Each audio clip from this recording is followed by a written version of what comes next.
welcome back to the Affirmation Addict podcast. My name is Pyle, and today we're talking ways to raise your vibration and cleanse your energy. So, this episode is honestly inspired by a post I made back in, I want to say it was December. If you're watching the video, you might see me looking down at my phone because I have the screenshot on there. But it was a post that did really well, and I think it made me realize that, like, sometimes we just need a little bit of inspo on what to actually do, tangible, actionable ways to raise our vibration and cleanse our energy. And I get it. Some of it can't be manifestation focused and some of it can be manifestation focused, but it is all connected because everything is energy. So I am going to kind of use that as a guideline for today's episode and just give you some inspiration for ways and ideas on things you can do to help your energy feel a little bit better. And I kind of broke this up into different categories like environmental, mental, emotional, digital, physical, and spiritual, because I think we have so many factors that influence our energy and different variables that it sometimes is overwhelming on like what's actually triggering you. Like, for example, for me, I will get so triggered by something completely unrelated. Like, I'll get so triggered that like my laundry is full and that'll make me go into a spiral about my business. And it has nothing to do with each other, but it makes a difference. So I wanted to share just some tips. They might seem random, they might seem unrelated, but they are all tried and true, and they have all helped me in some way, shape, or form in the past with my manifestation journey and with my vibration as a whole. So let's start with our environment. I am a Virgo moon, and everyone tells me who follows me on Instagram that this makes so much sense because I talk a lot, not a lot, but if you've been around for a while, I talk about like organizing and just structure. And that is so important to me. It is so necessary for me to feel like I am functioning okay. And so having a clean space, all of my friends, my family, they all just know I need a clean environment. If my environment is not clean, I cannot function. Like, I physically cannot function. And not to a level of OCD, but just everything being put in its place and not too much clutter. And I think it's extra prevalent for me, but I think it also is prevalent for someone who's not a Virgo moon. Maybe you are not this way, but I think physical things in our space take up energy and mess with our energy as well. So, an idea for your environment is to clean out one area or room in your house, like a drawer, your closet. It can be anything. It can be the room that you never go into. It can be the room that you spend the most time in, but just clean it out. It can also be something as simple as reorganizing a cabinet. I have a cabinet that has all of my like skincare and all of my herbs, and I will randomly get urges to clean that, and it's not even messy, but just sometimes it needs like a little sprucing up, a little movement. Even if you just take things out and put them right back, that movement is energy in motion. And lastly, donate something you haven't used in 3 to 4 years. I always find this so hard. It's something that makes it so tough for me to admit that I don't need it anymore. And maybe I didn't use it as much as I thought I would have, or maybe I got so much use out of it. But this is always kind of an ego trip for me. So I always love challenging myself. Okay, mental ideas. Mental is probably the one where if you're super anxious or you're overthinking or you're worrying a lot or you just feel like you can't focus, this might be a good area for you to focus on.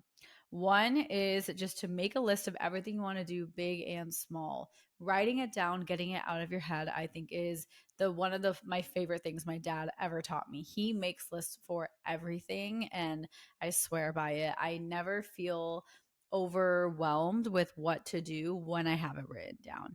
Sure, I might be overwhelmed that there is that much to do, but I never feel lost or scattered. I always know that I have something to refer back to. The next one is stream of consciousness journaling. This is one of my favorites, but I talk about this inside of my guide. This is also something that I think her name is Julia Cameron discusses in The Artist's Way. And it's basically you wake up or not right in the morning, but you just journal with no purpose and you just dump anything that's on your mind, you just write. You can set a timer or an amount of pages you want to hit. I do 3 pages, but I've also done like 30 to 40 minutes. I know that sounds like a lot, so maybe do pages and just write. Even if you don't know what to write, write. I don't know what to write. I don't know what to write until something comes. It's a really, really powerful way to just release what's actually at the surface, and you might be surprised what comes up. The next one is use your intuition to make one decision today. I love this. You can do this with your food. You can do this when deciding what to wear. You can do this when deciding what route to take somewhere or what workout you want to do. Use your intuition. Use it as a muscle that you have to strengthen. The next area is emotional. Emotion, I am so emotional. My emotions are so fluctuating all the time, where this is an area I spend so much time in my day-to-day life working on. So one is cut the cord with someone who is bothering you or triggering you. If you need to know how to cut the cord, I think I have tutorials both in my app and my guide. The next one is read a chapter of an inspiring book. For this purpose, I'm going to say do hard copy, just because digital can sometimes be overstimulating. So if you're already kind of a little emotionally sensitive, do a hard copy of a book. And lastly, focus solely on your breath for 1 minute. It's so simple. Just breathe in and out. Going to digital, I think digital cleanses are so underrated in the world that we live in. And so I think our digital footprint impacts us so much more than we know. And I know there's no research on this or anything, but like I just know it makes a difference. So the first one, personal, that I need to do also is clean out your photos, remove those duplicates, or just go month by month, but clean out photos that you don't want, that are duplicates, that are bad photos, whatever, but organize and clean out your photos.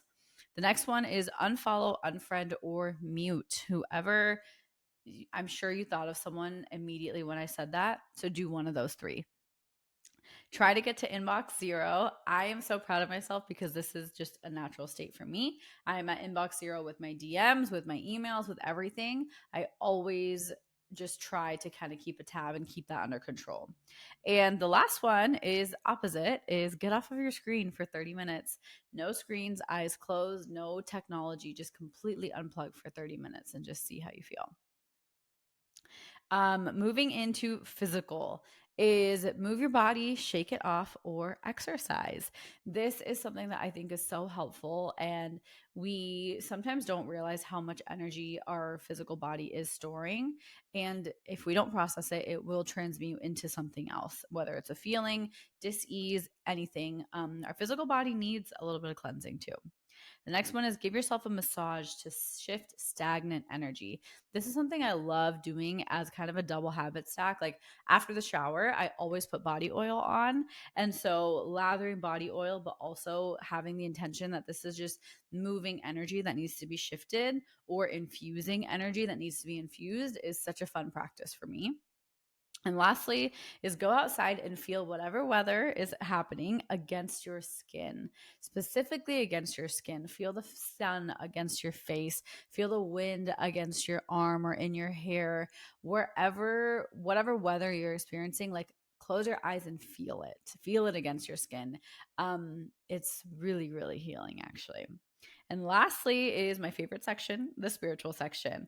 Use a cleansing agent like Palo Santo to release and cleanse your energy. You can use sage, you can use a candle, you can use incense, whatever you have on hand. And worst case, use your hands and do an energy wash. The next one is write down some limiting beliefs on paper or limiting thought patterns that you keep having and burn them. If you can't burn them, just rip them up to pieces and throw them away. Both work beautiful. And lastly, visualize unwanted energy leaving from your fingers and your toes and fresh energy coming through your head and your heart. This is just a really powerful little mini visualization you can take yourself through at any point, and it maybe takes 20 to 30 seconds. So I know that was a really quick list. I wanted this episode to be like a rapid fire of things that you can count on, things that you can do to just help move your energy. And remember, anything can be anything with intention. So you can make making your bed an act of raising your vibration or an act of cleansing your energy. You can do that with brushing your teeth. You can do it with drinking water. You can do it with anything, but these ones are the ones that make a little bit more sense to our logical minds. And I wanted you to have a list all in one space that you can really refer to and listen to when you just need some inspo. And whichever one, a great exercise to do is listen to this episode when you feel the need to raise your vibration or cleanse your energy. And whichever one kind of jumps out at you, where you're like, you feel a sensation in your body, or you feel just like a perkiness, that's the one that your intuition might be telling you to do. So, one way you can use that episode is let your intuition tell you. The other way is to be a little bit more structured and do one from each section. Both are great. There's no right or wrong. Have fun with this and let yourself work on your energy in a way that serves you. You can do this as often as you like. Your energy is always changing, and use this to protect your energy as well as cleanse it. It goes both ways, and it's just whatever intention you want to infuse into it. So, I hope this episode was helpful. I appreciate you being here, and I will see you in the next episode. Bye.